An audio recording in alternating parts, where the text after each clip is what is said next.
Hi, welcome back. And this is part 3 of project planning and management.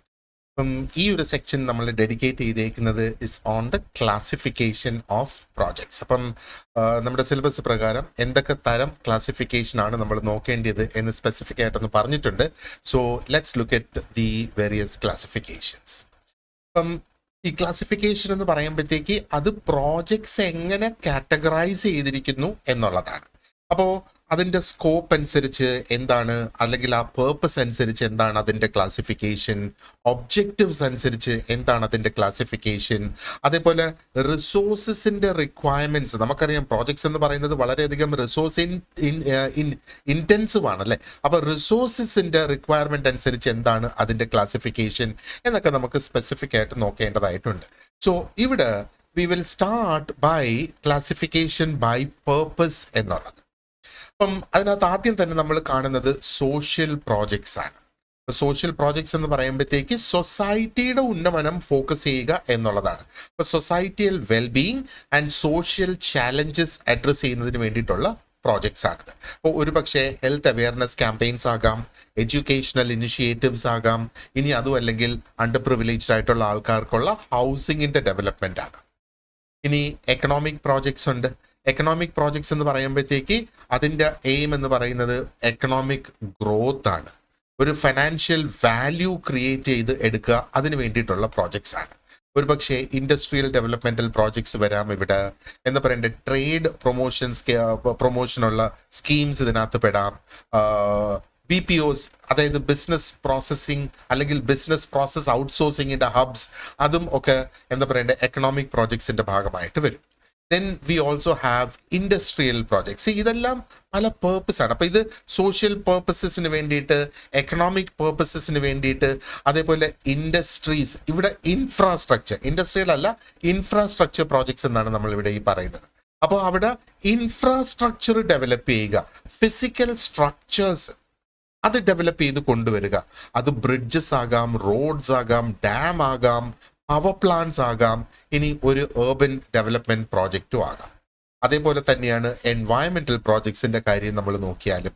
അപ്പോൾ എന്താ പറയേണ്ടത്, ആ ഒരു സസ്റ്റൈനബിലിറ്റി, നമ്മുടെ എൻവയറമെന്റ് നിലനിർത്തുക എന്നുള്ളത്, എൻവയറമെന്റൽ പ്രിസർവേഷൻ ഒക്കെയാണ് ഇതുകൊണ്ട് മെയിനായിട്ട് എയിം ചെയ്യുന്നത്. ഓക്കെ, അപ്പോൾ ഒരു പക്ഷേ എഫോറസ്റ്റേഷൻ ഡ്രൈവ്സ് ആകാം, മരങ്ങൾ നട്ടുപിടിപ്പിക്കുന്നതിനുള്ള ഒന്നാകാം, റിന്യൂവബിൾ എനർജി ഇൻസ്റ്റലേഷൻസിൻ്റെ ഒരു പ്രോജക്റ്റ് ആകാം, ഇനി അതും അല്ലെങ്കിൽ വേസ്റ്റ് മാനേജ്മെന്റ് സിസ്റ്റംസ് ഒരു പ്രോജക്റ്റ് ആകാം. അതൊക്കെ ഇതിൻ്റെ എക്സാമ്പിൾസ് ആയിട്ട് വരുന്നത്. അടുത്ത ഒരു ക്ലാസിഫിക്കേഷൻ നമുക്ക് നോക്കാനുള്ളത് ഇസ് ബേസ്ഡ് ഓൺ പ്രൊഡക്ടിവിറ്റി. അപ്പോൾ പ്രൊഡക്ടിവിറ്റിയെ ബേസ് ചെയ്ത് നമുക്ക് പ്രൊഡക്റ്റീവ് പ്രോജക്ട്സ് ഉണ്ടെന്നും നോൺ പ്രൊഡക്റ്റീവ് ആയിട്ടുള്ള പ്രോജക്ട്സ് ഉണ്ടെന്നും പറയാം. ഇപ്പോൾ പ്രൊഡക്റ്റീവ് പ്രോജക്ട്സ് എന്ന് പറയുമ്പോഴത്തേക്ക് ഒരു ഡയറക്റ്റ് ആയിട്ടുള്ള എക്കണോമിക് ബെനിഫിറ്റ് തരുന്ന തരത്തിലുള്ള പ്രോജക്ട്സ് ആണ്. അപ്പോൾ അവിടെ മാനുഫാക്ചറിങ് പ്ലാന്റ്സ് വരാം, IT സർവീസ് ഹബ്സ് വരാം, ടൂറിസം ഡെവലപ്മെന്റ് പ്രോജക്ട്സ് വരാം, എല്ലാം എക്കണോമിക് ഡെവലപ്മെന്റ് അവിടെ ഉണ്ടാകുന്നത്. ഇനി നോൺ പ്രൊഡക്റ്റീവ് പ്രോജക്ട്സ് എന്ന് പറയുമ്പോഴത്തേക്ക് അവിടെ എക്കണോമിക് ഡെവലപ്മെന്റ് അല്ല അവിടെ ഫോക്കസ് വരുന്നത്, മറിച്ച് സൊസൈറ്റിയൽ ബെനിഫിറ്റ്സ് ആൻഡ് വെൽഫെയറിൽ ഫോക്കസ് വരികയാണ്. ഡയറക്റ്റ് എക്കണോമിക് റിട്ടേൺസ് അതിനകത്തൊന്നും ഉണ്ടാകുന്നില്ല. പബ്ലിക് പാർക്കുകൾ, ഹെൽത്ത് കെയർ ഫെസിലിറ്റീസ്, അതേപോലെ കൾച്ചറൽ ഹെറിറ്റേജ് പ്രിസർവ് ചെയ്യുന്നതിന് വേണ്ടിയിട്ടുള്ള പ്രോജക്ട്സ്. ഇനി classification based on the size. ഒരു സ്മോൾ സ്കെയിൽ പ്രോജക്റ്റ് എന്ന് പറയുമ്പോഴത്തേക്ക് എന്താ, വളരെ മിനിമൽ റിസോഴ്സസ് മാത്രമേ അതിനാവശ്യമായിട്ട് വരുന്നുള്ളൂ. അറ്റ് ദ സെയിം ടൈം അതിൻ്റെ സ്കോപ്പും ലിമിറ്റഡ് ആയിരിക്കും.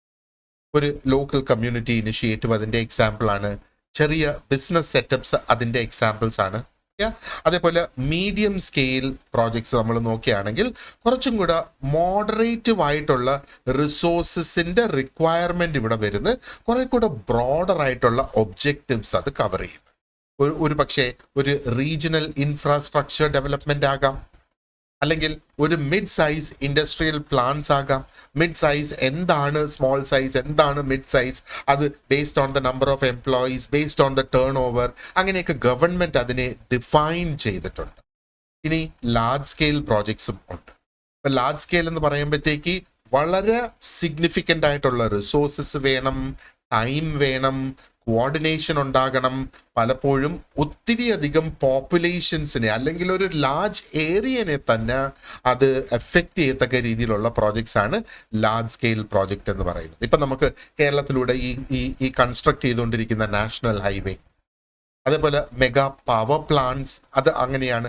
ആൻഡ് മെട്രോപൊളിറ്റൻ ട്രാൻസ്പോർട്ട് സിസ്റ്റംസ്, നമ്മൾ ആദ്യത്തെ വീഡിയോയിൽ ഡിസ്കസ് ചെയ്തതുപോലെ നമ്മുടെ കൊച്ചി മെട്രോ അതിൻ്റെ ഒരു എക്സാമ്പിൾ ആയിട്ട് നമുക്ക് വേണമെങ്കിൽ കണക്കാക്കാം. ഇനി മറ്റൊരു ക്ലാസിഫിക്കേഷൻ ആണ് is based on the duration of the project. അപ്പൊ ഡ്യൂറേഷനെ ബേസ് ചെയ്ത് ഷോർട്ട് ടേം ആകാം, മീഡിയം ടേം ആകാം, ലോങ് ടേം ആകാം. ഇപ്പൊ ഷോർട്ട് ടേം എന്ന് പറയുമ്പോഴത്തേക്ക് ചില മാസങ്ങൾ മാത്രം നിലനിൽക്കുന്നത്, അല്ലെങ്കിൽ ഒരു വർഷം വരെ എന്ന് വേണമെങ്കിൽ പറയാം.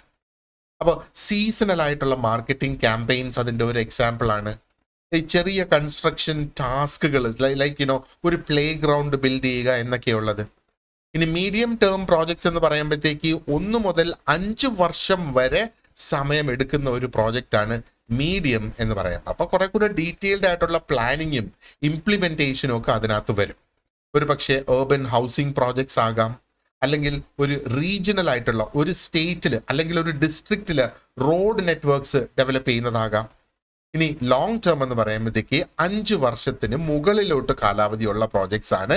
അപ്പോൾ അതിന് കണ്ടിന്യൂസ് ആയിട്ടുള്ള ഇൻവെസ്റ്റ്മെന്റ്സും അഡ്ജസ്റ്റ്മെന്റ്സും അതിന് ആവശ്യം തന്നെയാണ്, അല്ലേ? ഒന്ന് ആലോചിച്ച് നോക്ക്. സ്പേസ് എക്സ്പ്ലോറേഷൻ മിഷൻ അതിൻ്റെ ഒരു എക്സാമ്പിൾ ആയിട്ട് കണക്കാക്കാം. ഇനി ഒരു മൾട്ടിപ്പിൾ ഫേസ് ഉള്ള ഒരു urban ഡെവലപ്മെന്റ് പ്രോജക്റ്റ് അതിനകത്ത് കണക്കാക്കാം. അപ്പോൾ ഇതാണ് ഡിഫറെന്റ് ടൈപ്സ് ഓഫ് ക്ലാസിഫിക്കേഷൻ. ഇനി ഈ ക്ലാസിഫിക്കേഷനിൽ തന്നെ ഒത്തിരി അധികം ചാലഞ്ചസ് ഉണ്ട് എന്ന് വേണമെങ്കിൽ നമുക്ക് പറയാം. അപ്പൊ ഈ പ്രോജക്റ്റിന്റെ ക്ലാസിഫിക്കേഷൻ നമുക്കൊരു ക്ലാരിറ്റി തരുന്നു, ഒരു സ്ട്രക്ചർ നമുക്ക് ലഭിക്കുന്നു, എന്നാൽ അറ്റ് ദ സെയിം ടൈം കുറെ അധികം ചാലഞ്ചസും അതിനുണ്ട്. ആദ്യം നമ്മൾ ഓവർലാപ്പിംഗ് ചാലഞ്ചസ് എന്ന് പറയുന്നു. അപ്പോൾ ഓവർലാപ്പിംഗ് ചാലഞ്ചസ് എന്ന് പറയുമ്പോഴത്തേക്ക് ക്ലാസിഫിക്കേഷനിലെ ചാലഞ്ചസ് ആണ്, അല്ലെ? അപ്പം പല പ്രോജക്ട്സും മൾട്ടിപ്പിൾ ക്ലാസിഫിക്കേഷനിൽ പെടാൻ സാധ്യതയുണ്ട്. അപ്പൊ അങ്ങനെ വരുമ്പോഴത്തേക്ക് അവരെ നമുക്ക് കൃത്യമായിട്ടുള്ള ഒരു ക്ലാസിഫിക്കേഷൻ ഒരു പക്ഷേ ഡിഫിക്കൽട്ട് ആയിട്ട് വരും. ഒരു റിന്യൂവബിൾ എനർജിയുടെ ഒരു പ്രോജക്റ്റ് എന്ന് പറയുന്നത് അതൊരു എൻവയറമെന്റൽ പ്രോജക്റ്റിന്റെ ഭാഗവും ആകാം, ഒരു എക്കണോമിക് പ്രോജക്റ്റിന്റെ ഭാഗവും ആകാം. ഇനി ഈ പ്രോജക്റ്റിന്റെ സ്വഭാവം തന്നെ വളരെയധികം ഡൈനമിക് ആണ്, അല്ലെ? പലപ്പോഴും പ്രോജക്ട്സ് ഇവോൾവ് ചെയ്യാറുണ്ട്. ആൻഡ് അതിന്റെ ഒബ്ജക്റ്റീവ്സ് അല്ലെങ്കിൽ അതിന്റെ സ്കോപ്പ് എന്ന് പറയുന്നത് it may also change over time എന്നുള്ളതാണ്. അപ്പൊ അങ്ങനെ വരുമ്പോഴത്തേക്ക് ഒരുപക്ഷെ ആ പ്രോജക്റ്റിനെ തന്നെ മറ്റൊരു ക്ലാസ്സിൽ പെടുത്തേണ്ടി വരും, അല്ലെങ്കിൽ ഒരു റീക്ലാസിഫിക്കേഷൻ അവിടെ ചെയ്യേണ്ടതായിട്ട് വരും. ഉദാഹരണം, ഒരു സ്മോൾ സ്കെയിൽ പ്രോജക്റ്റ് അത് ഒരു മീഡിയം സ്കെയിൽ ആയിട്ട് അങ്ങ് എക്സ്പാൻഡ് ചെയ്ത് വരുമ്പോഴത്തേക്ക് ഒന്ന് ആലോചിച്ച് നോക്കി, അതിനെ ഒന്ന് റീക്ലാസിഫൈ ചെയ്യേണ്ടതായിട്ട് വരും, അല്ലേ? ഇനി there is a lack of standardization എന്ന് വേണമെങ്കിൽ നമുക്ക് പറയാം. അപ്പൊ ഈ ക്ലാസിഫിക്കേഷൻ ക്രൈറ്റീരിയ തന്നെ നമ്മൾ നോക്കിയാൽ പല ഓർഗനൈസേഷൻസിലും ഡിഫറെന്റ് ക്രൈറ്റീരിയ അവർ ഉപയോഗിക്കും, പല ഇൻഡസ്ട്രീസിലും ഡിഫറെന്റ് ക്രൈറ്റീരിയ, റീജിയൻസിൽ ചില രാജ്യങ്ങളിൽ അല്ലെങ്കിൽ when you look at different countries പോലും അവർക്ക് ഡിഫറെന്റ് ആയിട്ടുള്ള ക്രൈറ്റീരിയ ആയിരിക്കും ഈ ക്ലാസിഫിക്കേഷൻ വരുന്നത്. അങ്ങനെ ആകുമ്പോഴത്തേക്ക് ഇൻകൺസിസ്റ്റൻസീസ് ഉണ്ടാകും എന്ന് നമുക്ക് പറയാം. ഒരു ലാർജ് സ്കെയിൽ പ്രോജക്റ്റ് എന്ന് നമ്മൾ വിചാരിച്ചിരിക്കുന്ന അല്ലെങ്കിൽ അങ്ങനെ ഓൾറെഡി ക്ലാസിഫൈ ചെയ്തേക്കുന്നത് ഒരു രാജ്യത്ത് that may be considered as a medium scale project in another country. ഇപ്പൊ ഇന്ത്യയിൽ ഒരു മീഡിയം എന്ന് പറയുന്നത് ഒരു പക്ഷെ ബംഗ്ലാദേശിൽ പോകുമ്പോഴത്തേക്ക് അത് ഒരു സ്മോൾ സ്കെയിൽ ആകാം, അല്ലെങ്കിൽ ഒരു ലാർജ് സ്കെയിൽ ആകാം. തിരിച്ച് ഇന്ത്യയിൽ നിന്ന് ബംഗ്ലാദേശിലേക്ക് പോകുമ്പോഴത്തേക്ക് ഇവിടെ ഒരു മീഡിയം സ്കെയിൽ പ്രോജക്റ്റ് എന്ന് പറയുന്നത് അവിടെ ഒരു പക്ഷേ ഒരു ലാർജ് സ്കെയിൽ പ്രോജക്റ്റ് ആകാം. അഗെയിൻ ആ ഒരു കൺട്രിയുടെ എക്കണോമിക് സ്റ്റെബിലിറ്റിനെയും അവർക്ക് എന്തുമാത്രം റിസോഴ്സസ് അതിലേക്ക് അലോക്കേറ്റ് ചെയ്യാനായിട്ട് ഉണ്ട് എന്നുള്ളതൊക്കെ അനുസരിച്ച് അതിൻ്റെ ആ ഒരു ഡിഫറൻസിയേഷൻ, അതാണ് ലാക്ക് ഓഫ് സ്റ്റാൻഡർഡൈസേഷൻ എന്ന് പറയുന്നത്. പിന്നെ സബ്ജക്റ്റിവിറ്റി ഇവിടെ ഒരു വലിയ ഒരു പാർട്ടാണ്. അപ്പോൾ പല സ്റ്റേക്ക് ഹോൾഡേഴ്സിനും പല കാഴ്ചപ്പാടുകൾ ഉണ്ടാകും about the purpose, the size of the project. അങ്ങനെ വരുമ്പോഴത്തേക്ക് ക്ലാസിഫിക്കേഷനിൽ ഡിസ്പ്യൂട്ട്സ് ഉണ്ടാകാനായിട്ട് സാധ്യതയുണ്ട്. ഒരു കൾച്ചറൽ പ്രിസർവേഷന് വേണ്ടിയിട്ട് എടുക്കുന്ന ഒരു ഇനിഷ്യേറ്റീവ് അതിനെ ഒരു നോൺ പ്രൊഡക്റ്റീവായിട്ട് ചിലർ അതിനെ കാണാനായിട്ട് സാധിക്കും, ഒരു നോൺ പ്രൊഡക്റ്റീവായിട്ട്. പക്ഷേ എന്താ പറയേണ്ടത്, സോഷ്യലി വളരെ സിഗ്നിഫിക്കൻ്റ് ആയിട്ട് മറ്റുള്ളവർക്ക് അതിനെ കാണാനായിട്ടും സാധിക്കും. അപ്പൊ അത് ഒരു നോൺ പ്രൊഡക്റ്റീവ് ക്ലാസിഫിക്കേഷനിലും വരാം, ഒരു സോഷ്യൽ പ്രോജക്റ്റ് എന്ന ക്ലാസിഫിക്കേഷനിലും വരാം. അപ്പോൾ ഓരോരുത്തരുടെ ആ ഒരു ഡിസ്ക്രീഷൻ അനുസരിച്ച് അവർക്ക് ആ ഒരു ക്ലാസിഫിക്കേഷൻ അവിടെ അപ്ലൈ ചെയ്യാം. അതും ഒരു പ്രശ്നം തന്നെയാണ് അല്ലേ. ഇനി മറ്റൊന്ന്, റിസോഴ്സ് കൺസ്ട്രെയിൻസ് ഒരു പ്രശ്നമായിട്ട് ഇവിടെ വരും. അപ്പൊ പ്രോപ്പറായിട്ടുള്ള ഒരു ക്ലാസിഫിക്കേഷൻ എന്ന് പറയുമ്പോഴത്തേക്ക് അതിന് കൃത്യമായ ഒരു ഡീപ്പായിട്ടുള്ള ഒരു അനാലിസിസ് വേണം. ചിലപ്പം ഈ ഒരു അനാലിസിസ് നടക്കത്തില്ല. ചിലപ്പം ടൈം കൺസ്ട്രെയിൻ ആയിരിക്കാം, ബഡ്ജറ്റ് ഒരു കൺസ്ട്രെയിൻ ആയിരിക്കാം, അല്ലെങ്കിൽ അതിൻ്റെ അവൈലബിൾ ആയിട്ടുള്ള ഡേറ്റയുടെ ലിമിറ്റേഷൻ കൊണ്ടും അങ്ങനെ വരാം എന്നുള്ളതാണ്. അപ്പോൾ ഈ പ്രോജക്റ്റിനെ ക്ലാസിഫൈ ചെയ്യുന്നത് പ്രത്യേകിച്ചും let us look at the emerging sectors, artificial intelligence അല്ലെങ്കിൽ ഗ്രീൻ ഹൈഡ്രജൻ എന്നൊക്കെ പറയുന്ന ആ ഒരു എമേർജിങ് സെക്ടേഴ്സ് നമ്മൾ നോക്കുകയാണെന്നുണ്ടെങ്കിൽ സഫീഷ്യൻ്റ് ആയിട്ടുള്ള പ്രസിഡന്റ് അല്ലെങ്കിൽ ബെഞ്ച് മാർക്സ്, പ്രസിഡന്റ് ഇൻഫർമേഷൻ അല്ലെങ്കിൽ ആ ഒരു പ്രസിഡന്റ് ഇൻഫർമേഷൻ അല്ലെങ്കിൽ ആ ഒരു ബെഞ്ച് മാർക്കിംഗ് നോൺ അവൈലബിലിറ്റി ഇവിടെ ഒരു പ്രശ്നമായിട്ട് വരും. And then you look at the integration needs and projects എന്ന് പറയുന്നത് it can span across multiple categories. നമ്മളിപ്പോൾ അത് മനസ്സിലാക്കിയല്ലേ. അപ്പം ഒരു ഇന്റഗ്രേറ്റഡ് ആയിട്ടുള്ള ഒരു സ്ട്രാറ്റജി നമുക്കിവിടെ വേണം. പക്ഷേ ഇന്റഗ്രേറ്റഡ് ആയിട്ടുള്ള സ്ട്രാറ്റജി നമ്മൾ കൊണ്ടുവരുമ്പോഴത്തേക്ക് അതൊരു സിംഗിൾ ക്ലാസിഫൈയിങ് സിസ്റ്റത്തിന് അലൈൻഡ് ആയിട്ട് ഒരു പക്ഷേ വരണം എന്ന് നിർബന്ധമില്ല. ഉദാഹരണത്തിന് ഒരു സ്മാർട്ട് സിറ്റി പ്രോജക്റ്റ്, അതിനകത്ത് നമ്മൾ നോക്കിയേ സോഷ്യൽ ഡെവലപ്മെന്റ് വരുന്നുണ്ട്, സോഷ്യൽ പ്രോജക്റ്റ് വരുന്നുണ്ട്, എക്കണോമിക് വരുന്നുണ്ട്, എൻവയൺമെന്റൽ വരുന്നുണ്ട്, ആൻഡ് ഇൻഫ്രാസ്ട്രക്ചറും സൈമൾട്ടേനിയസ്ലി അതിനകത്ത് വരുന്നുണ്ട് അല്ലേ. അപ്പൊ അങ്ങനെ വരുമ്പോഴത്തേക്ക് ആ ഇന്റഗ്രേഷൻ തന്നെ ഒരു പ്രശ്നമായിട്ട് വരെയാണ് ആ ഒരു പ്രോജക്റ്റിനെ നമുക്ക് ക്ലാസിഫൈ ചെയ്യുന്നതിന് വേണ്ടി. ആൻഡ് ഇവോൾവിംഗ് ഗ്ലോബൽ പ്രയോറിറ്റീസ് ഇവിടെ ഒരു പ്രശ്നമായിട്ട് നമുക്ക് കാണാം. അപ്പോൾ ഈ ഗ്ലോബൽ പ്രയോറിറ്റീസ്, ലോക്കൽ പ്രയോറിറ്റീസ് എന്നൊക്കെയുള്ള ആ ഒരു changes, for example climate change എടുക്കുക, ടെക്നോളജിക്കൽ അഡ്വാൻസ്മെന്റ്സ് എടുക്കുക, ഇതൊക്കെ ശരിക്കും എന്താ പറയേണ്ടത് ആ ഒരു ക്ലാസിഫിക്കേഷൻ്റെ സിഗ്നിഫിക്കൻസ് അല്ലെങ്കിൽ അതിൻ്റെ പ്രാധാന്യത്തെ ഹിൻഡർ ചെയ്യാനായിട്ട് സാധിക്കും എന്നുള്ളതാണ്. ഫോർ എക്സാമ്പിൾ നോക്കിയാൽ എൻവയൺമെന്റൽ പ്രോജക്ട്സ് നമുക്ക് വേണമെങ്കിൽ പറയാം ദേ ഹാവ് ഗെയിൻഡ് പ്രോമിനൻസ്. ഈ അടുത്ത കാലങ്ങളിൽ കുറെ അധികം ഇമ്പോർട്ടൻസ് അത് ഗെയിൻ ചെയ്തിട്ടുണ്ട് എന്നുള്ളതാണ്. അപ്പൊ അങ്ങനെ വരുമ്പോഴത്തേക്ക് ഒരു റീവാലുവേഷൻ തന്നെ നടക്കണം ഓഫ് ദ ട്രഡീഷണൽ ക്ലാസിഫിക്കേഷൻസ് അല്ലേ. ഇപ്പോ നമ്മൾ ക്ലാസിഫിക്കേഷൻ നമ്മളിപ്പോൾ കംപ്ലീറ്റ് ചെയ്തിട്ടുണ്ട്.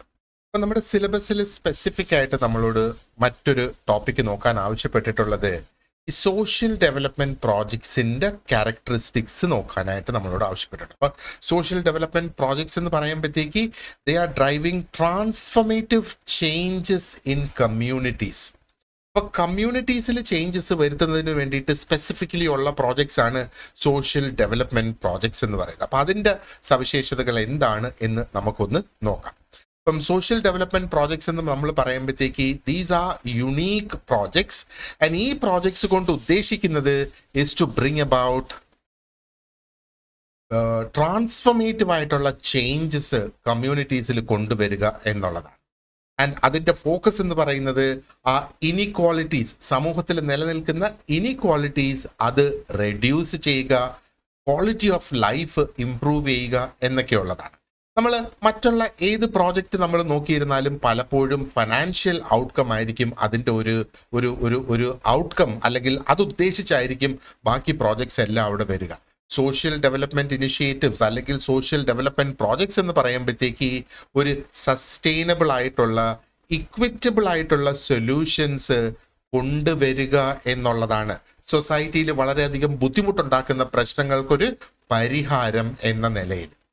ആൻഡ് ഈ പ്രോജക്ട്സിന്റെ ഒരു പ്രത്യേകത എന്ന് പറയുന്നത് പലപ്പോഴും ഒരു എന്താ പറയേണ്ടത് അത് ഓപ്പറേറ്റ് ചെയ്യുന്നത് will be at an intersection of social, economic and എൻവയൺമെന്റൽ ഡയമെൻഷൻസ്. ഈ 3 ഡയമെൻഷൻസും അതിനകത്ത് വരാനുള്ള സാധ്യതകളുണ്ട്. അപ്പൊ ഏതൊക്കെയാണ്? ഒരു സോഷ്യൽ ഡയമെൻഷൻ വരും, ഒരു എക്കണോമിക് ഡയമെൻഷൻ വരും, ആൻഡ് ഒരു എൻവയൺമെന്റൽ ഡയമെൻഷൻസും ഇതിനകത്ത് വരും. അപ്പൊ അങ്ങനെ ആകുമ്പോഴത്തേക്ക് ഡൈവേഴ്സ് ആയിട്ടുള്ള ഇഷ്യൂസിനെ അഡ്രസ് ചെയ്യാനായിട്ട് സാധിക്കും. എന്താണ് ആ ഡൈവേഴ്സ് ആയിട്ടുള്ള ഇഷ്യൂസ് എന്ന് പറയുന്നത്? അത് എഡ്യൂക്കേഷൻ റിലേറ്റഡ് ആകാം, ഹെൽത്ത് കെയർ റിലേറ്റഡ് ആകാം, അല്ലെങ്കിൽ ഹൗസിംഗ് റിലേറ്റഡ് ആകാം. ജസ്റ്റ് ഫോർ എക്സാമ്പിൾ ഞാൻ പറഞ്ഞു എന്നുള്ളതാണ്.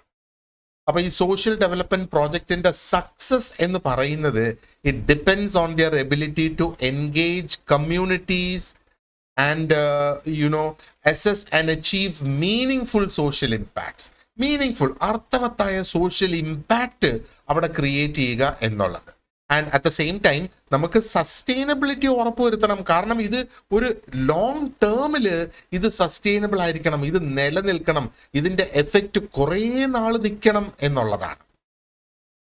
ഇനി ഇത് കൂടാതെ ഈ പ്രോജക്ട്സ് എന്ന് പറയുന്നത് അത് ഇൻക്ലൂസിവിറ്റി പ്രൊമോട്ട് ചെയ്യുക. അപ്പൊ ഇൻക്ലൂസിവിറ്റി പ്രൊമോട്ട് ചെയ്യുക എന്ന് പറയുമ്പോഴത്തേക്ക് ആ പ്രോജക്റ്റിന്റെ ടാർഗറ്റ് എന്ന് പറയുന്നത് മാർജിനലൈസ്ഡ് ആയിട്ടുള്ള ആ ഒരു ഗ്രൂപ്പ്സിലേക്ക് മാറും, മാർജിനലൈസ്ഡ് ആയിട്ടുള്ള ഗ്രൂപ്പിലേക്ക് പോകുന്നു. ആൻഡ് ഈ projects should be able to bridge the gap between access and opportunity. ഓപ്പർച്യൂണിറ്റിയിലേക്ക് എത്താൻ സാധിക്കണം, അവസരങ്ങൾ ലഭിക്കണം ജീവിതം മെച്ചപ്പെടുത്തുന്നതിന് വേണ്ടിയിട്ട് ഈ മാർജിനലൈസ്ഡ് ആയിട്ടുള്ള ഗ്രൂപ്പിന്. അപ്പൊ ഈ ഒരു സെക്ഷനിൽ നമുക്ക് എന്താണ് ഈ സോഷ്യൽ ഡെവലപ്മെന്റ് പ്രോജക്ട്സിന്റെ ഡിഫൈനിങ് ക്യാരക്ടറിസ്റ്റിക്സ് എന്നുള്ളത് നമുക്ക് ഒന്ന് ചർച്ച ചെയ്ത് മുമ്പോട്ട് പോകാം എന്നുള്ളത്. സോ ഇതിന്റെ കീ എലിമെന്റ്സ് നമ്മൾ നോക്കുവാണെങ്കിൽ കമ്മ്യൂണിറ്റി ഇൻവോൾവ്മെന്റ് വരുന്നു, ആൻഡ് അത് സോഷ്യൽ ഇമ്പാക്റ്റ് ക്രിയേറ്റ് ചെയ്യുന്നു, സസ്റ്റൈനബിലിറ്റി നിലനിർത്തുന്നു, ആൻഡ് ഇക്വിറ്റി കൊണ്ടുവരുന്നു എന്നുള്ളതാണ്. സോ എന്താണ് ഈ ഒരു കമ്മ്യൂണിറ്റി ഇൻവോൾവ്മെന്റ് കൊണ്ട് ഉദ്ദേശിക്കുന്നത്?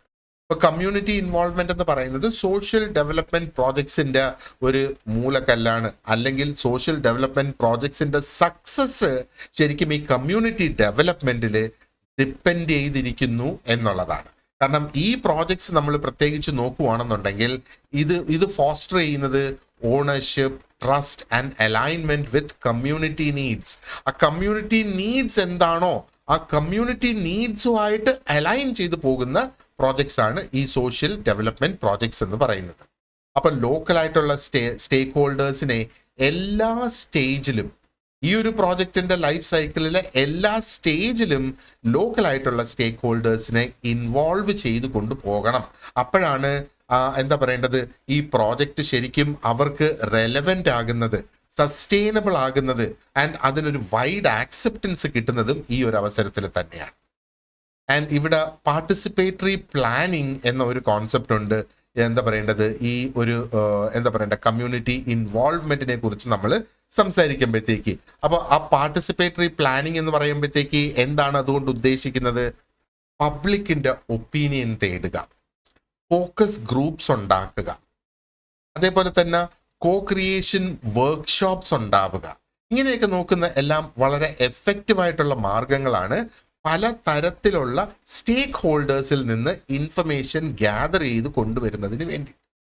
അപ്പോൾ എന്താ പറയേണ്ടത്, ആ ഒരു പ്ലാനിങ് ഫേസിൽ, ലെറ്റ്സ് സേ ഫോർ എക്സാമ്പിൾ ഒരു കമ്മ്യൂണിറ്റി വാട്ടർ സപ്ലൈ പ്രോജക്റ്റ്, അതിൻ്റെ ആ ഒരു പ്ലാനിങ് സ്റ്റേജിൽ തന്നെ പല ടൗൺ ഹാൾ മീറ്റിംഗ്സ് കണ്ടക്ട് ചെയ്യേണ്ടതായിട്ടുണ്ട്. ആ ടൗൺ ഹാൾ മീറ്റിംഗ്സിലൂടെ അപ്പോഴാണ് എന്താ പറയേണ്ടത്, അവിടുത്തെ സ്റ്റേക്ക് ഹോൾഡേഴ്സ് ആരാണ്, ആ ഒരു കമ്മ്യൂണിറ്റിയിൽ ജീവിക്കുന്ന റെസിഡൻസ്, അവർക്ക് അവരുടെ ആവശ്യങ്ങൾ എന്താണ്, അവരുടെ കൺസേൺസ് എന്താണ് എന്നുള്ളത് അവർക്ക് പറയാനായിട്ട് സാധിക്കുള്ളൂ എന്നുള്ളത്. ഓക്കെ,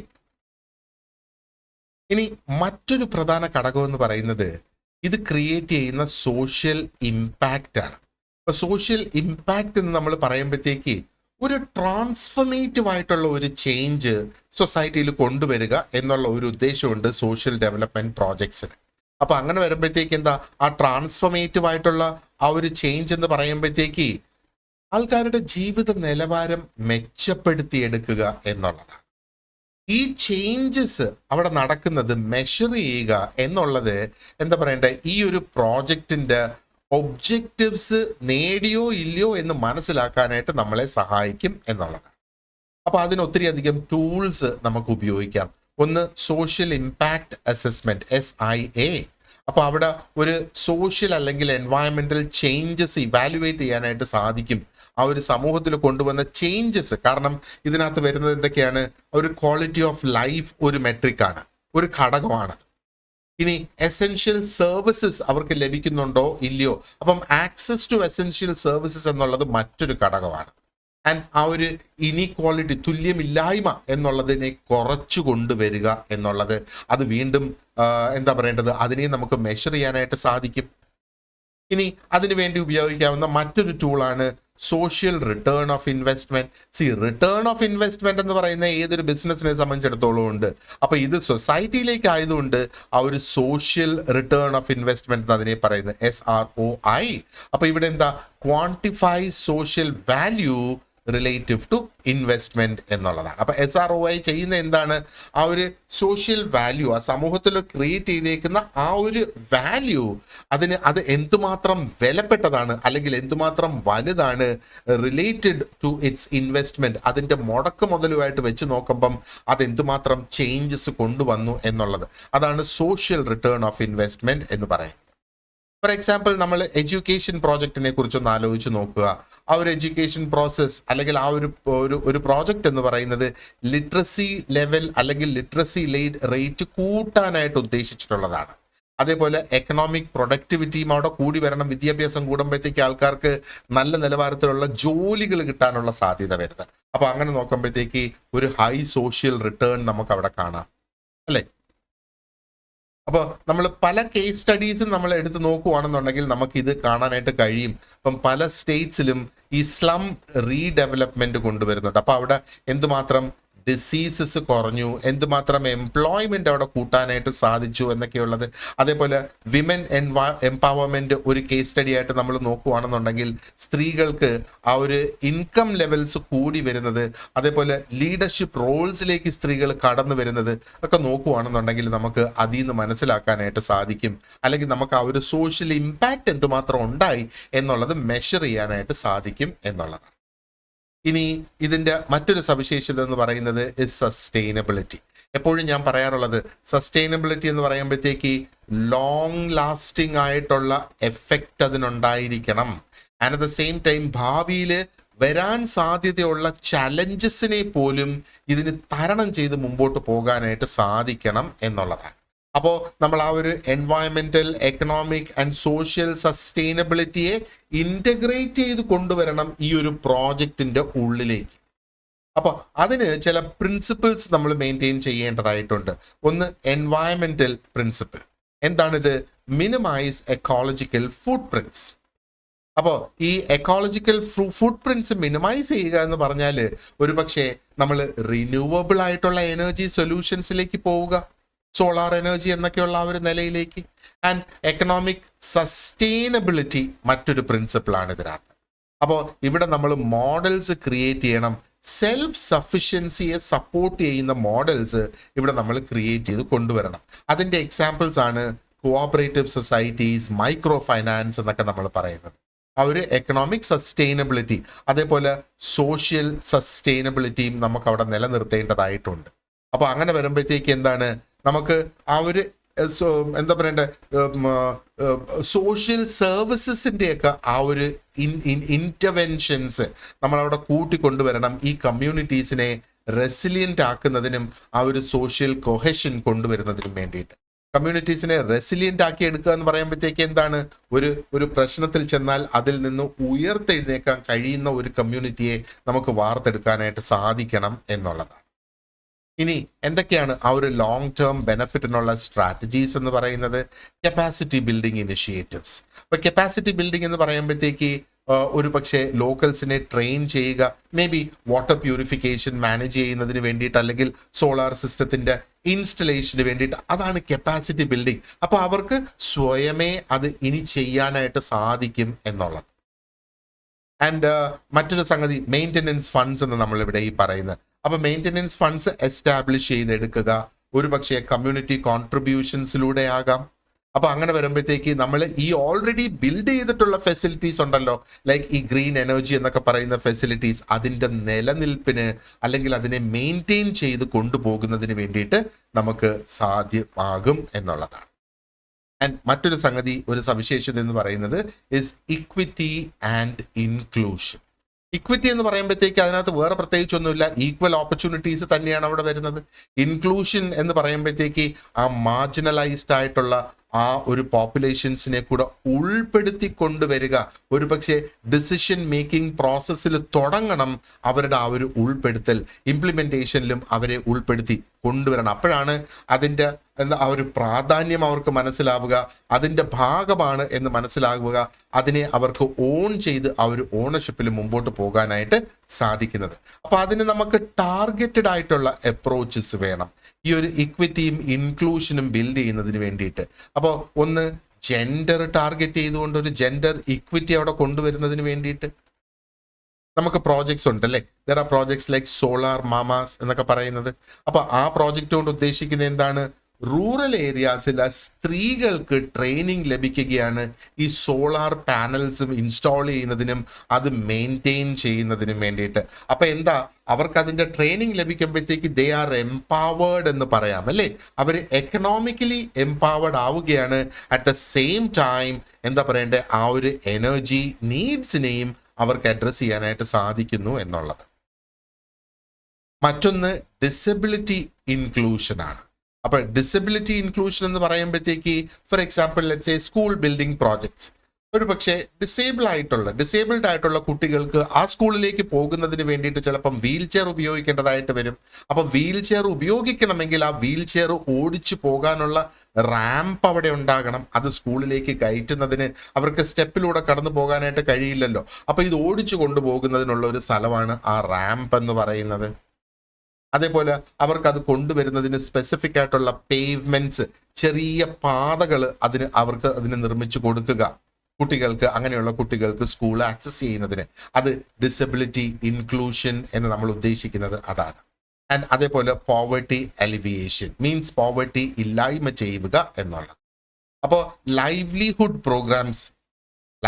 പ്രോഗ്രാംസ് എന്ന് പറഞ്ഞാൽ ആ ഒരു ജീവിത മാർഗം അല്ലെങ്കിൽ ജീവിതത്തിൽ വരുമാന മാർഗം ഉണ്ടാക്കുന്നതിന് വേണ്ടിയിട്ടുള്ള വൊക്കേഷണൽ ട്രെയിനിങ് പ്രോഗ്രാംസ് ആകാം, അല്ലെങ്കിൽ ആ ഒരു മൈക്രോ ലോൺസ് ആകാം ലോ ഇൻകം ലെവൽ ഫാമിലീസിന് കൊടുക്കുന്നത്. ഓക്കെ, അപ്പൊ അതൊക്കെയാണ് ഇക്വിറ്റി ആൻഡ് ഇൻക്ലൂഷൻ എന്നുള്ളത് കൊണ്ട് ഉദ്ദേശിക്കുന്നത്. ഇനി ഈ സോഷ്യൽ ഡെവലപ്മെന്റ് പ്രോജക്ട്സിനെ ഡിഫൈൻ ചെയ്യുന്ന ക്യാരക്ടറിസ്റ്റിക്സ് എന്തൊക്കെയാണ് എന്ന് നമുക്കൊന്നും കൂടെ നോക്കാം. നമ്മൾ നേരത്തെ ഡിസ്കസ് ചെയ്തത് തന്നെയാണ്, ബട്ട് സ്റ്റിൽ നമുക്കതൊന്ന് ക്ലിയർ ആക്കി പോകാം. അതിൽ ആദ്യത്തേത് നമ്മൾ നോക്കുവാണെങ്കിൽ കമ്മ്യൂണിറ്റി ഇൻവോൾവ്മെന്റ് അവിടെ കൊണ്ടുവരണം അല്ലേ. അപ്പം ലോക്കൽ കമ്മ്യൂണിറ്റീസ് ആ ഒരു പ്രോജക്റ്റിന്റെ എല്ലാ സ്റ്റേജിലും ഇൻവോൾവ്ഡ് ആയിരിക്കണം. അവരുടെ അഭിപ്രായങ്ങളെ ബഹുമാനിക്കണം. അവരുടെ അഭിപ്രായങ്ങൾ കണക്കിലെടുത്ത് അവർക്കും കൂടെ പ്രയോജനം വരത്തക്ക രീതിയിൽ ആ പ്രോജക്റ്റുകളെ മാറ്റിയെടുക്കണം എന്നാണ്. മറ്റൊന്ന് സോഷ്യൽ ഇമ്പാക്റ്റ് എന്നിവിടെ ഈ പറയുന്നത്. അപ്പൊ എപ്പോഴും നമ്മൾ മെഷർ ചെയ്യാനായിട്ട് സാധിക്കണം ആ ഒരു ഇംപ്രൂവ്മെന്റ്സ്. എപ്പോഴും എയിം ചെയ്യേണ്ടത് മെഷറബിൾ ആയിട്ടുള്ള ഇംപ്രൂവ്മെന്റ്സ് ആണ്. അത് ഹെൽത്ത് കെയറിലാകാം, എഡ്യൂക്കേഷനിലാകാം, എക്കണോമിക് ഓപ്പർച്യൂണിറ്റീസിലാകാം. ഇതെല്ലാം മെഷർ ചെയ്യാൻ കഴിയുന്ന ആണല്ലേ. സോഷ്യൽ ഇമ്പാക്റ്റ് എപ്പോഴും നമുക്ക് മെഷർ ചെയ്യാൻ സാധിക്കണം. അതേപോലെ സസ്റ്റൈനബിലിറ്റി ഈസ് നത്തിങ് ബട്ട് ആ ഒരു ലോങ് ടേം ബെനഫിറ്റ്സ് ഉറപ്പുവരുത്തുക. ആൻഡ് ഇക്വിറ്റി ആൻഡ് ഇൻക്ലൂഷൻ നേരത്തെ നമ്മൾ ഡിസ്കസ് ചെയ്തതുപോലെ വൾണറബിൾ ആയിട്ടുള്ള ഗ്രൂപ്പ്സിനെയാണ് ഇവിടെ നമ്മൾ പ്രയോറിറ്റൈസ് ചെയ്ത് കൊണ്ടുവരേണ്ടത്. അപ്പം അതാണ് ആ ഒരു എന്താ പറയേണ്ടത്, സോഷ്യൽ ഡെവലപ്മെന്റ് പ്രോജക്ട്സ് പ്രത്യേകം നമുക്ക് നമ്മുടെ സിലബസിൽ ഒന്ന് എടുത്തു പറഞ്ഞിട്ടുണ്ട് നോക്കുന്നതിന്. ദാറ്റ് ഇസ് വൈ ഈ ഒരു സെക്ഷൻ നമുക്ക് അവിടെ ഇൻക്ലൂഡ് ചെയ്തതിന്റെ റീസൺ അതാണ്.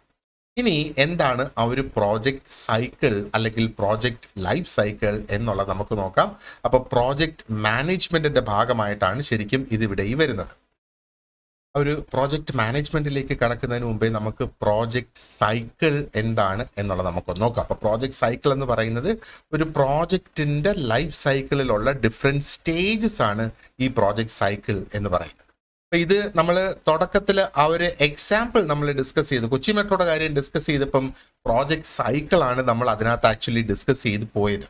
ഈ സൈക്കിളിന്റെ ആദ്യത്തെ സ്റ്റേജ് എന്ന് പറയുന്നത് ഇസ് ദി ഇനിഷിയേഷൻ സ്റ്റേജ്.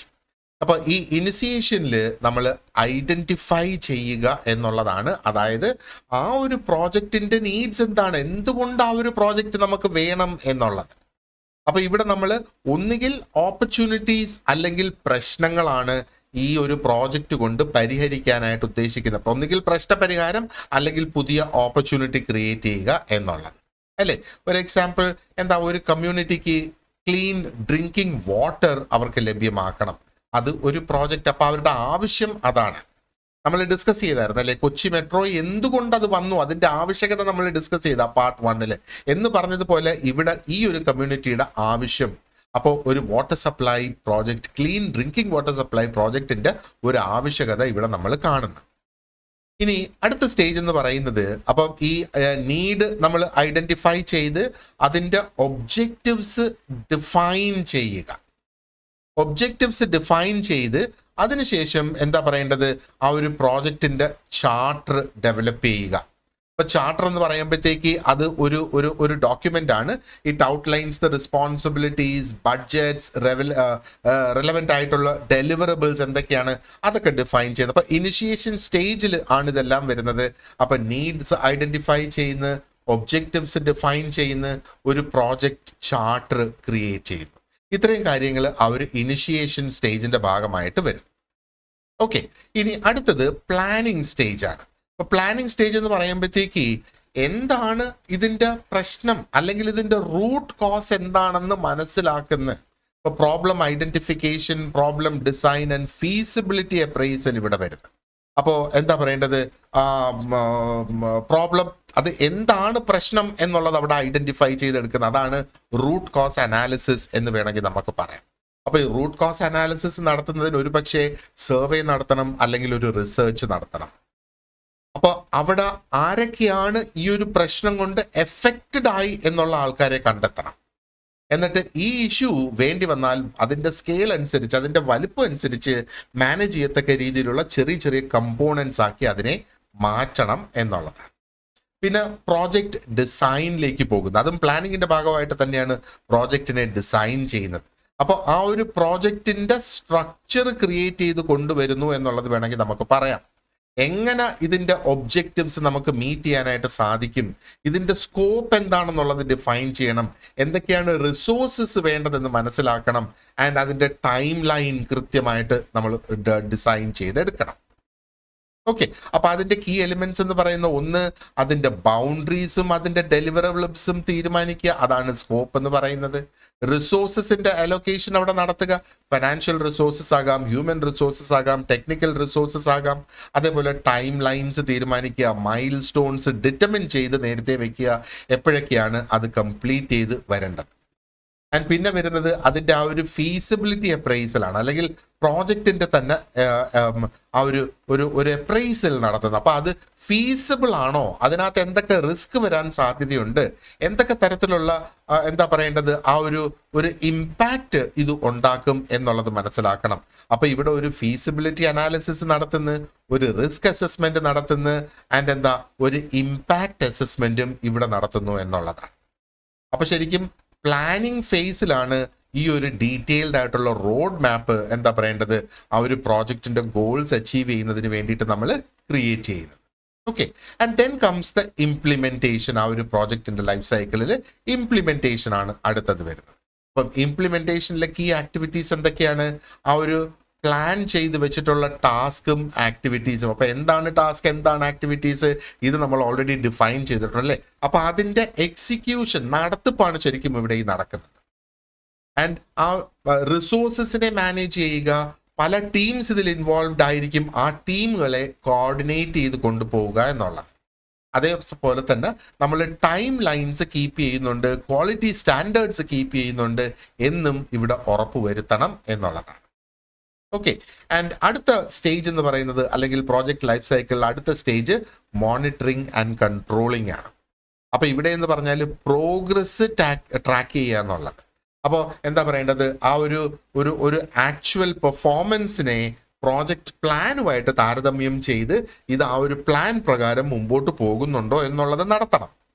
എന്തെങ്കിലും തരത്തിലുള്ള ഡീവിയേഷൻസ് വന്നിട്ടുണ്ടോ, ഡിലേസ് വന്നിട്ടുണ്ടോ, എന്തെങ്കിലും തരത്തിലുള്ള ഓവർ സ്പെൻഡിങ് വന്നിട്ടുണ്ടോ, ക്വാളിറ്റി റിലേറ്റഡ് ആയിട്ടുള്ള ഇഷ്യൂസ് എന്തെങ്കിലും ഉണ്ടോ, അങ്ങനെയുള്ള ഡീവിയേഷൻസ് മനസ്സിലാക്കണം.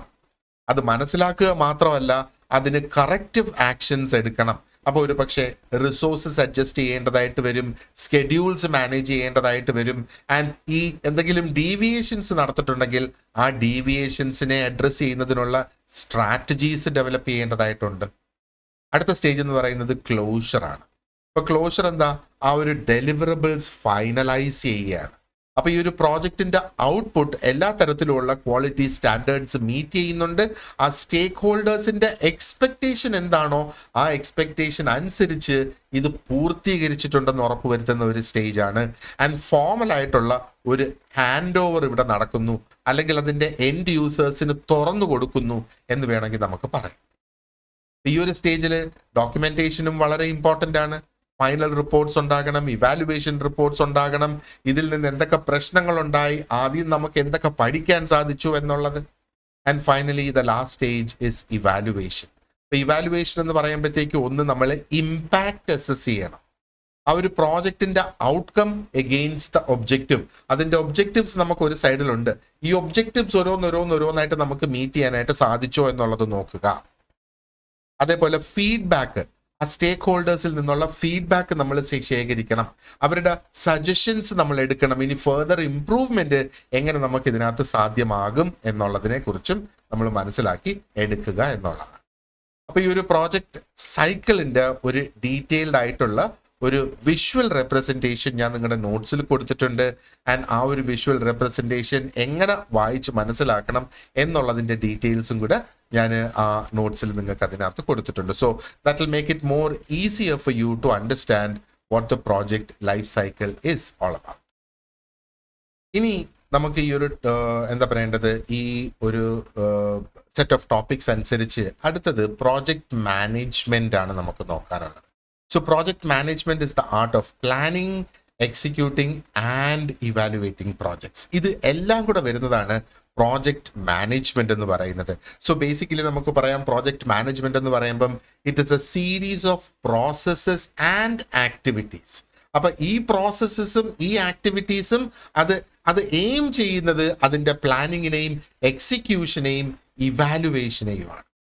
അപ്പൊ എന്തൊക്കെയാണ് ഈ ഡിഫറെന്റ് സ്റ്റേജസ് എന്നുള്ളത് നമുക്ക് നോക്കാം. അപ്പൊ പ്രോജക്റ്റ് മാനേജ്മെന്റ് എന്താണ്, അതാണ് നമ്മളിപ്പോൾ നോക്കിയത്. Series of processes to plan, execute, monitor and evaluate projects to meet objectives. അതാണ് പ്രോജക്റ്റ് മാനേജ്മെന്റ് എന്ന് പറയുന്നത്. അതിനകത്ത് ആദ്യം നമുക്ക് നോക്കാനുള്ളത് പ്രോജക്റ്റിന്റെ ഇംപ്ലിമെന്റേഷൻ ആണ്. അപ്പൊ ഇതാണ് ആ പ്രോജക്റ്റ് മാനേജ്മെന്റിലുള്ള ഡിഫറെന്റ് ഫേസസ് എന്ന് പറയുന്നത്. ഇംപ്ലിമെന്റേഷൻ എന്ന് പറയുമ്പോഴത്തേക്ക് എന്താണ് ഉദ്ദേശിക്കുന്നത്, ആ ഒരു പ്ലാൻ ചെയ്ത് വെച്ചിട്ടുള്ള ആക്ടിവിറ്റീസ് ഇല്ലേ അതിനെ എക്സിക്യൂട്ട് ചെയ്യുക, അതിനെ നടപ്പിലാക്കി എടുക്കുക. ആൻഡ് റിസോഴ്സസിനെ കൃത്യമായിട്ട് മാനേജ് ചെയ്യുക. എന്തിനു വേണ്ടിയിട്ടാണ്, ആ പ്രോജക്റ്റിന്റെ ഒബ്ജക്റ്റീവ്സ് അച്ചീവ് ചെയ്യുന്നതിന് വേണ്ടിയിട്ട്. അതാണ് ഇംപ്ലിമെന്റേഷൻ എന്ന് പറയുന്നത്. മറ്റൊന്ന് പ്രോജക്റ്റ് മോണിറ്ററിംഗ് ആണ്. പ്രോജക്റ്റ് മോണിറ്ററിംഗ് എന്ന് പറയുമ്പോഴത്തേക്ക് ആ ഒരു ഓൺഗോയിങ് ആയിട്ട്, അതായത് ഇത് തുടക്കം മുതൽ അവസാനം വരെ അതിൻ്റെ പ്രോഗ്രസ് ട്രാക്ക് ചെയ്യണം, ആ പ്രോഗ്രസിനെ അസസ് ചെയ്യണം, റിസോഴ്സസ് യൂട്ടിലൈസേഷൻ ഓപ്റ്റിമൽ ആണോ എന്ന് നോക്കണം, ഇല്ലെങ്കിൽ അതിനെ ഓപ്റ്റിമൽ ആക്കി എടുക്കണം എന്നുള്ളത്. അപ്പൊ ഇത് നമ്മൾ നേരത്തെ കൂട്ടി പ്ലാൻ ചെയ്ത് വെച്ചേക്കുന്ന ആ മൈൽ സ്റ്റോൺസ് ഉണ്ടല്ലോ, ആ മൈൽ സ്റ്റോൺസ് കൃത്യമായിട്ട് അച്ചീവ് ചെയ്ത് പോകുന്നുണ്ടോ എന്നുള്ളത് നോക്കുക. ആ പ്രോജക്റ്റിന്റെ പ്ലാനിൽ നിന്ന് എന്തെങ്കിലും ഡീവിയേഷൻസ് വരുന്നുണ്ടോ എന്നുള്ളത് സ്റ്റഡി ചെയ്യുക.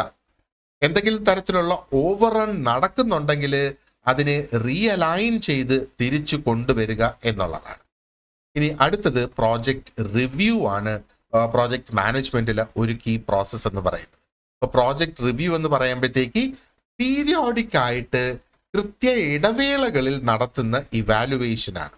അപ്പൊ ഈ ഇവാലുവേഷൻ എഗെയിൻ ആ പ്രോജക്റ്റ് അതിന്റെ ഗോൾസുമായിട്ട് അലൈൻ ചെയ്താണോ പോകുന്നത്, അതോ അതിൽ നിന്ന് എന്തെങ്കിലും മാറ്റം വന്നിട്ടുണ്ടോ എന്നുള്ളത് മനസ്സിലാക്കുന്നത്. അപ്പൊ സ്കെഡ്യൂൾഡ് ആയിട്ട് ഈ റിവ്യൂസും നേരത്തെ കൂട്ടി തീരുമാനിച്ചു വെച്ചിരിക്കുകയാണ്. മിക്കവാറും ഈ റിവ്യൂസ് നടക്കുന്നത് ഓരോ മൈൽ സ്റ്റോൺ അച്ചീവ് ചെയ്യുന്ന ആ ഒരു സ്റ്റേജിലായിരിക്കും. ഓക്കെ, ആൻഡ് ഈ റിവ്യൂസിന്റെ റിസൾട്ട് ഉണ്ടല്ലോ, ഇത് സ്റ്റേക്ക് ഹോൾഡേഴ്സിന് കൊടുത്തിട്ട് ആ സ്റ്റേക്ക് ഹോൾഡേഴ്സിനെ കൂടെ എൻഗേജ് ചെയ്യുക ആ റിസൾട്ട് വിലയിരുത്തുന്നതിനായിട്ട്.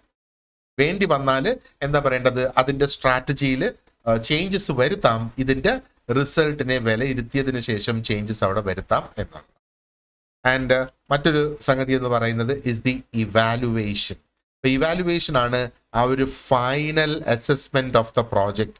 ആ പ്രോജക്റ്റിന്റെ ഔട്ട്കമിന്റെ ഫൈനൽ അസസ്മെന്റ്, അതിന്റെ ഇമ്പാക്റ്റിന്റെ ഫൈനൽ അസസ്മെന്റ്, അതിന്റെ സസ്റ്റൈനബിലിറ്റിയുടെ ഫൈനൽ അസസ്മെന്റ് എന്ന് വേണമെങ്കിൽ നമുക്ക് പറയാം.